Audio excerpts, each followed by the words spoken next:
Welcome back sa Panahon TV mga kababayan. Patuloy pa rin po ang month-long celebration ng Women's Month. Huwa na, ang desisyon mo ay mahalaga sa kinabukasan ng bawat isa, ikaw na. Yan po ang tema para ngayong taong 2015.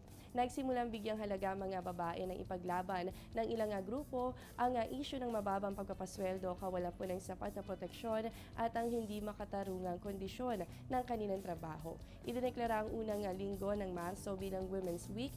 Ayon po yan sa Proclamation No. 224 and 227 at ayon din po yan sa Republic Act 6949. At bilang pakikisa po sa Women's Month on March 26, bukas na po yan, ay gaganapin naman ang Women and Media Summit sa GSIS Theater in Pasay City. Bahagi po ng pag-uusapan ay ang pagsasapelikula ng positibong kontribusyon ng kababaihan sa lipunan. Ipakikilala na rin po dito ang pelikulang Boses sa pangunguna po yan ng PCVW. Para po sa iba pang katanungan, makipag-ugnayan lamang sa mga numerong nasa inyong screen.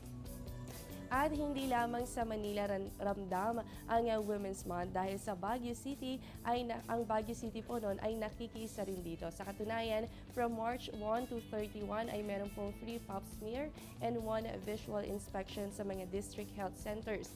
Meron din pong training regarding waste management na gaganapin po yan sa mga barangay. Ganun din po ang modular session at gender sensitivity. Meron din training and livelihood programs.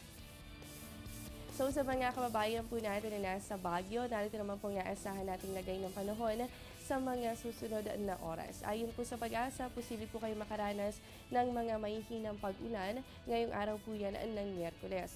Ang lowest temperature niyo po yan ay nasa 15 degrees Celsius at ang highest temperature posible po yan pumalo sa 23 degrees Celsius.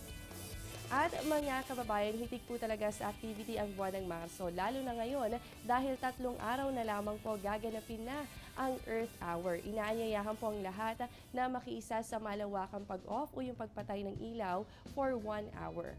Use your power to change climate change. Iyan po ang tema para ngayong taong 2015.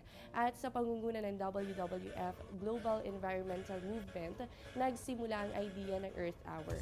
Taong 2014, nang maipakita na rin po ang interest dito ng mga business firms, ganoon din po ang iba't ibang organisasyon sa 162 bansa. Layunin ng Earth Hour na magkaroon ng malaking impact ang sambayanan sa pagbibigay ng proteksyon sa mundo. At bilang pakikisa dito, may mga paraan naman para ma-enjoy natin ang panandaliang pagpatay ng ilaw. Narito po ang ating 9 fun things to do during Earth Hour. Since 8:30 ang simula ng Earth Hour, pwede pa rin naman po mag-dinner at this hour, gawing romantic through candlelight dinner. Gawin din pong exciting ang mga board games with friends, gamit lamang ang ilaw mula sa kandila.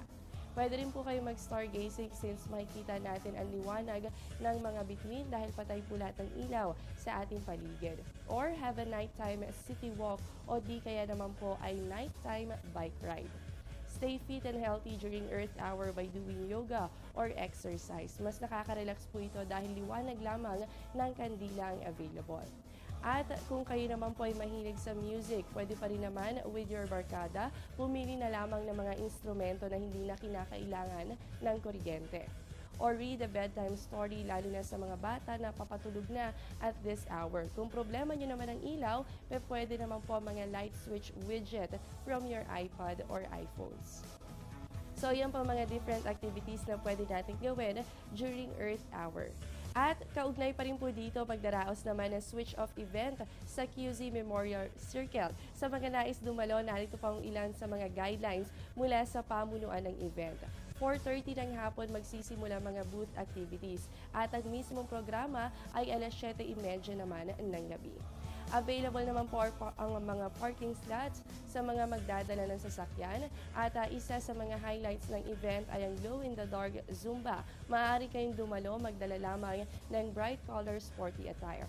Provided din po ang mga tubig sa venue pero para di na kayo maabala, mas makakabuti na magbaon na lamang kayo. Available rin po ang food sa venue at paalala rin ng pamunuan na iwasan na magkalat sa paligid sa simula hanggang sa matapos ang naturang event. At para po sa preparasyon na ginagawa kaugnay dito sa switch-off event, narito naman po ang aasahang lagay ng panahon dito sa Quezon City sa mga susunod na oras. Asahan po natin ang fair weather condition. Ibig sabihin po sisikat ang araw pero posible po ang pagkakaroon ng maulap na kalangitan at ang mga mahihinang pag-ulan.